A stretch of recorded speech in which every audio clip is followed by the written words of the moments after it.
maman journaliste. Bonne santé. Non, ça va par la grâce de Dieu, mais on est un peu attristé, comme vous le savez bien. Oui, président René, IDP, c'est attristé, présidence, donc partout, Molobeli, au Penda Bandé, le président Fatia, le Mboka Congo, sur la valeur et Mboka Congo, les lois associées, Tatuka Diombo ne plus. Oyo Bandé, est-ce que menace, Nangambo ya Mwana Mboka Katumbi, pour la Likambo, Tani, loi ya Congolité, mais quand on a ya peut-être que Diombo Babino Moko, Bato IDPS, pour abandonner, qui est Motabeli. Plus d'un mois, au monde en a raté, ensuite assistance à la présidence de la partie IDPS. Merci beaucoup, madame, parce que chaque question contient une partie de la réponse. Hein. Je pense que quand il y a question, on a eu réponse déjà. Papa Kadjombo perd son âme. Papa Kadjombo n'est pas mort parce que Azuma s'est abattu. Kadjombo n'est pas mort parce qu'Akeiko Yiba. Kadjombo est mort parce qu'il défend des valeurs républicaines de la République. Lélo, comment on a nombre Yabato Baye pour la Kadjombo Nanda Kunae d'abord. Oyo Bayaki Kotika na morgue, de comprendre qui était Kadjombo, quelle était son importance. Lélo, Batouakoui Koloba, Oyo Bakoui Koloba. UDPS n'a jamais abandonné Kadjombo, mais je sais au moins que Batoubaboumi Kadjombo, Bayebani, Balobaki Yango à haute voix. L'UDPS ne pouvait pas mettre un policier à la porte de Kadjombo pour gagner la Kadjombo. Même Soki, Batubazaki na porte à Kadjombo pour gagner la ye, mais Banguna, Obalinga Kobo Mamoutou, Baza toujours une tactique quelque part. Lobby Tokotaki réunion, tous les communicateurs et défenseurs, il y a pouvoir actuel. Nakati a réunion, Tolobaki Bo. Tokokutana président chef de l'État, lobby mercredi. Bakoki Kokundaka Djombote, Soki Nanu Basali autopsité. D'un commun d'accord avec famille, il faut toyeba. Ce qui est empoisonnement, nous avons dit dans cette réunion qu'après Kadjombo ne peut pas être égal avant Kadjombo. Kadjombo soit le dernier personne ou à Koufi, na maltraitance, il y a presse présidentielle, ou à considérer Moussala communicateur, Bazali Salate. Les locaux Kadjombo accueillis, Atiki famille, Atiki moi, Atiki Bana. Qui va s'occuper de cette famille-là? Nani a coupé cette indemnisation à Bana, au Batika, na famille à Kadjombo. Nous avons compris une chose, qu'ensemble, il y a Katumbi, Bakanaki Kadjombo, Noël, Nani Peter Chan, Jacques Ndala, Nani Francis Kalombo, Daniel Essaf et consort. Baloba qui va toucher Katumbi Torobomaye. Et les lots, comme M. Kadjombo avait les secrets importants à M. Katumbi, Boebi ke Katumbi a bomisa kabasel likolo a mini naye. Et les lots, parce que dossier n'est bimi, Babomi Kadjombo. Kadjombo qui a attaqué Nanda Kunaye, Botoli matériel naye, saccagé bureau naye. Aujourd'hui, il est parti. Comme il est parti, demain, ça sera le tour de président René. Lobby, c'est M. Guili. Lobby, c'est Bossembe. Lobby, c'est Yokason. Lobby, c'est Chole. Alors, nous ne voulons pas perdre encore les combattants. Il y a UDPS et surtout les communicateurs. Yango Tosengaki.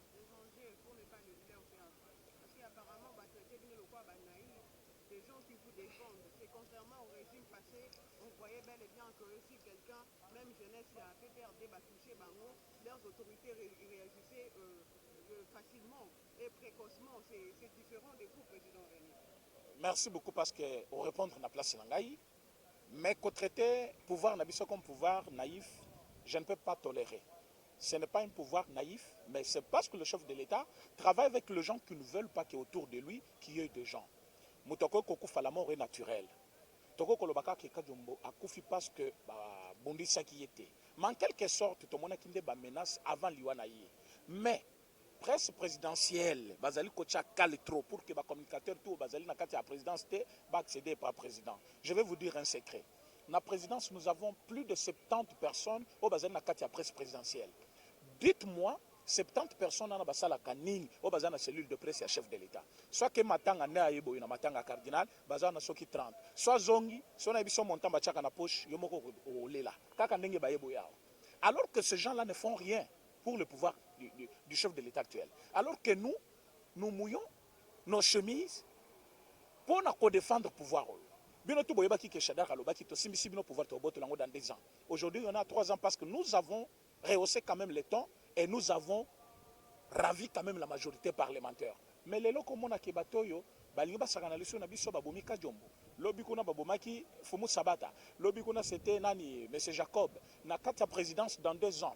na présidence bato bakufi 10 wana na kati ya présidence personnel ya présidence siko zwa libanda présidence na famille na ye non non je suis en train de compter na kati ya personnel ya présidence 10 famille na ye na famille politique na ye 35 ce qui fait 45 oyo ko sikoyo ba oyo ba defendaka ye libanda lokola ba papa ka jomona ba mususu nous sommes à 56 personnes oyo ba kofi mais bazali batu ya régime ya fachi ça nous fait très mal mais tozali ko luka que tant to na chef de l'état parce que ce demain to kata makamwana na mokuse to yebi to sala to yebi to lobisa yi to yebi to yebisa yi mais avant ba kundaka jombo nous avons demandé l'autopsie ou rien ce qui est ça limité to kolingate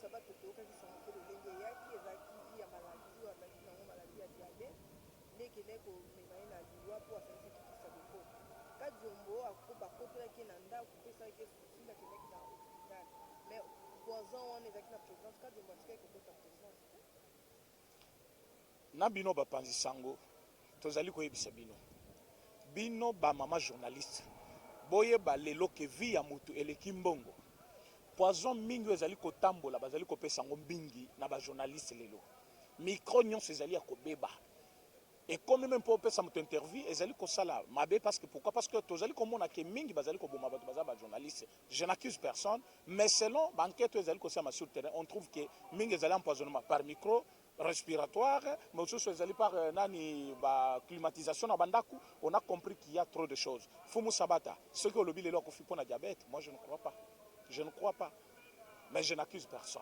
mais ce que nous avons constaté que nous sommes allés côté le pour défendre le pouvoir à Fachi il faut Koufa alors trop c'est trop nous devons nous tenir quand même main dans la main pour défendre les intérêts de notre pouvoir azali arrêté par l'ANER auditionné parmi suspects oyo suspecté na mort ya papa Soka Diombo kasi baza ko accuser IDPS babi comme sous la régime le quoi ya Kabila o bande ko kanga batu bakena batu lesika moko inconnu lelo IDPS o batelemela kango bango su bazongi nango est-ce que au mona kiti Jacques Ndala empoisonné en tout cas Diombo ou ba propos ne kande kandisi bon ce n'est pas ce que je dis je n'ai pas dit que Jacques Ndala a empoisonné Kadiombo mais j'ai dit il a menacé il a dit d'ailleurs Jacques Ndala mérite plus que ce qu'il a eu.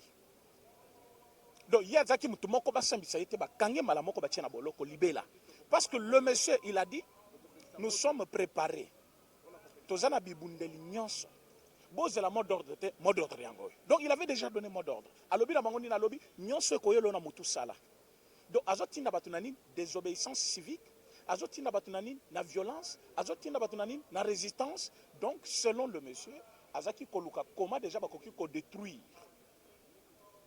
détruire nani pouvoir nabiso régime nabiso na makamto sala moi je vous pose la question malgré beaucoup de répondre ngaïté donc quel pays du monde mutako côté les malobi chef nabino wana azel côté pour nabiso d'ailleurs bo mona otozo sala isikoyo quelqu'un menace le chef de l'état le président chef de l'état publiquement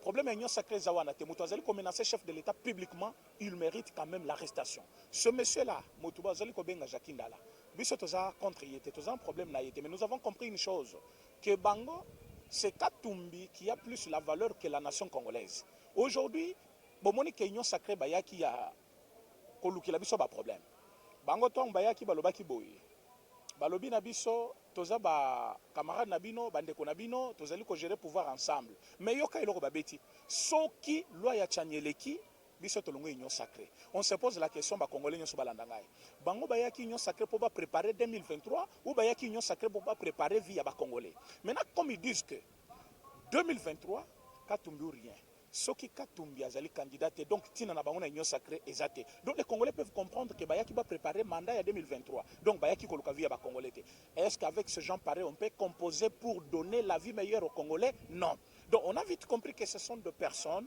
Bayaki ko préparer candidature ya 2023 et non ko préparer bomengo ya ba Congolais et ba to modèle wana pourquoi to kosana bango chemin ensemble comme ils ont dit vont quitter balungwa d'abord ils occupent 5 ministères et c'est là où que je vis vraiment kindoki ya moi comment mutoko koloba. Je suis dans l'Union sacrée. L'Union sacrée est en majorité, les lots au pouvoir. Entre-temps, il est coordonnateur, il y a un mouvement Lamuka dans l'opposition et il occupe 5 postes ministériels. Vous ne trouvez pas que c'est vraiment de l'anarchie? Parce qu'entre-temps, il s'est dit il est de la MOCA, il est coordonnateur. Entre-temps, il a 5 ministères. Entre-temps, il est dans l'Union sacrée. Vous ne trouvez pas que c'est incohérent? C'est incohérent.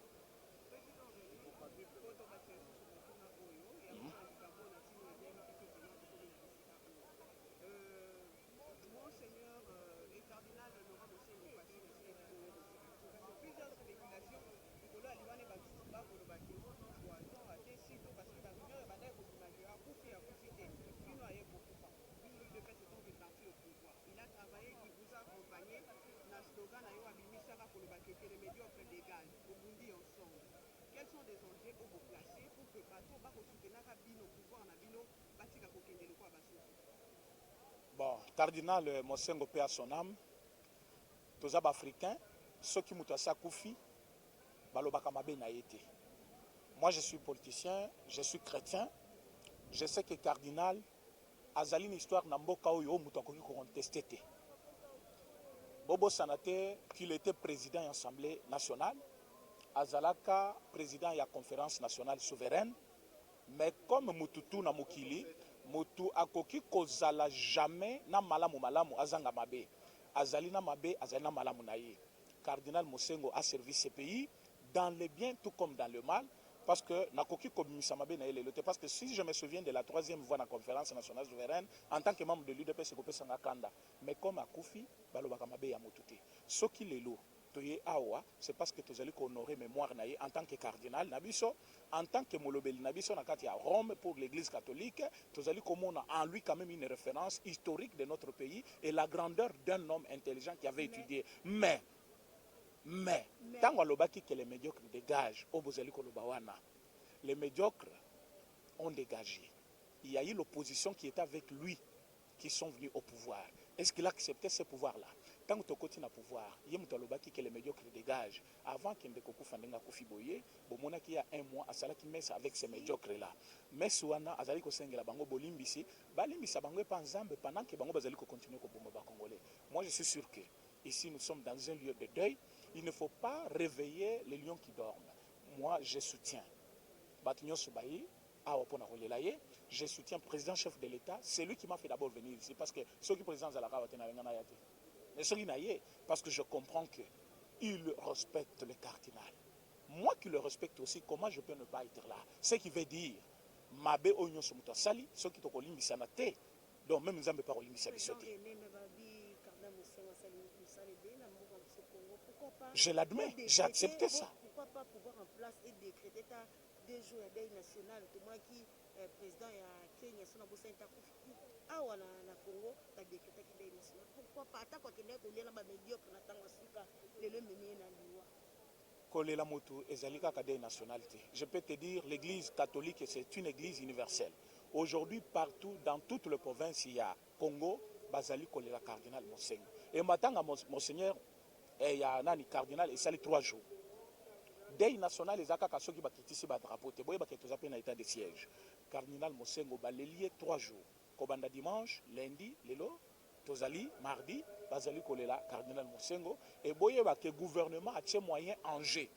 Pona komema ebembe na ye, koya nangwa beaucoup nami. Oh nyos bozali comme organisation, c'est le gouvernement. Raison pour laquelle Kolobake non, ton oreille était c'est parce que le président chef de l'État bomonaï. Bomoni biso to benga ki bango jour ya investiture na biso. Bazo investiture président chef de l'État. To tindi konvonani invitation, ba déclina ki balobi, l'invitation n'est pas une convocation. Mes chers amis, boyebi makambu te. Soki biso lelo tolingi tozong samabe na mabe, tokoki kozala wate. Mais ce qui est c'est parce que Tobosani, Tolimbisi et Topessie Lukum, pour que Lukum est la garde républicaine des bazars partout. Tala Batunde Bazali, Tala sécurité au chef de l'État pour que Akundamana honneur. Bota la même place Baboma qui est à Saint-Joseph. Président René, tout est dans ma matali matata pour nous, tout le matata pour nous, Kangaki, Sali, Bamapé, après Nassima, avec Makasi, matata pour nous, c'est discours, le binding azala, lenga lekina bisika, on est sur la parquet, dans ma cour, albi, azali empoisonné, et si qu'on y a qui koba auditionné, n'habité. Jusqu'à quand bateau na bako sakana na bateau. Bangonde ba spécialiste en empoisonnement ya koboma.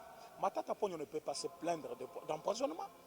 Batunyo Sobakufa na régime ya Kabila. Matata était là, il est témoin de tous ceux qui sont morts là. Et par quels moyens ils sont morts? Les locaux qui ont empoisonné, c'est lui qui les constate qu'il est empoisonné, mais moi, je ne vois pas pourquoi on va empoisonner Matata. Parce que tout le monde a kangapé batubele lokolaye, bamapé bango après batigi bango. Tango bakangi mutu, balobi mandat d'arrêt provisoire. Il n'est pas dans les cachots. Bah empoisonné par quel moyen? Il n'est pas dans les cachots, il est chez lui. D'abord, il était chez lui à la maison dans une résidence surveillée. Il n'était pas arrêté comme si il était dans cachot. Aujourd'hui, dire que non, j'ai été empoisonné. D'abord, lui, il a empoisonné combien de Congolais? Parce que nous avons sorti notre argent, 290 millions de dollars, pour un parc agro-industriel. Et ça qui ferme, mais parc agro-industriel. Les locaux qui sont les Congolais, les Massangwana, mbongo na biso ki wapi mbongo ezali alloué na bokangalo ezali 80 millions de dollars. Alors 210 millions de dollars et ki wapi un individu à lui seul il a bouffé tout ça. Il a bouffé tout ça. Donc il a empoisonné plus de Congolais. Donc allez-y comprendre que nous biso tozali na besoin ya koyoka makambo wana te. Bazala kimia biso tozana besoin ya kimia ekota.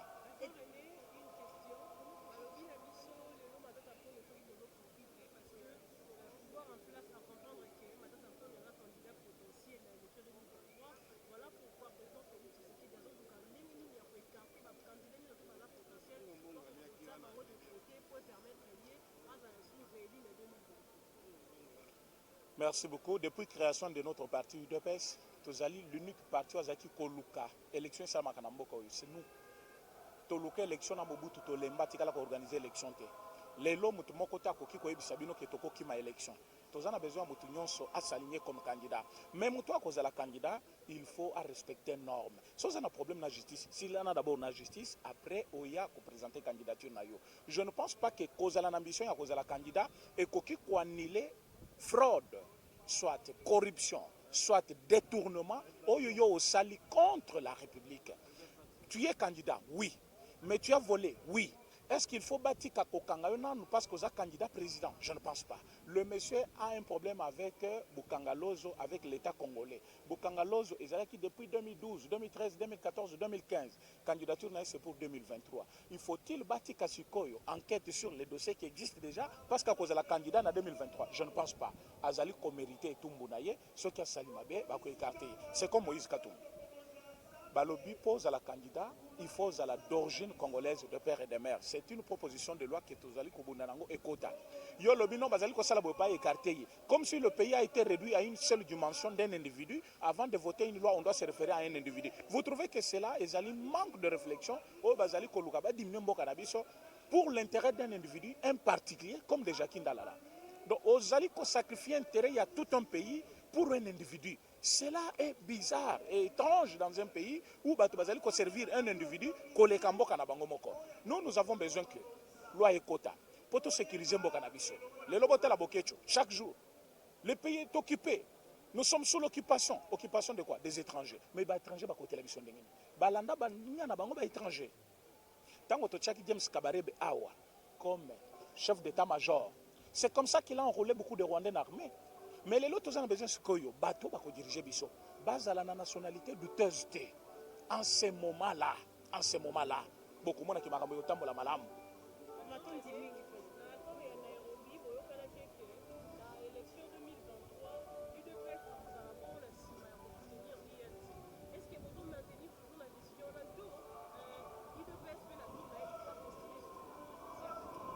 L'accord de Nairobi n'existe plus. L'accord de Nairobi, Tolobaki, que Premier ministre Kozala, M. Kamere, Soto Gagnaki, mature. Mais tu gagné majorité présidentielle, moyens à la Premier ministre a quitté. Du fait qu'une disposition fondamentale de l'accord a été violée, cet accord n'a plus son existence. Voilà pourquoi aujourd'hui on ne peut pas parler de l'accord de Nairobi, parce qu'il fallait se demander. L'accord Ezaki que Kamere est la Premier ministre. Est-ce que tu es devenu Premier ministre? Non.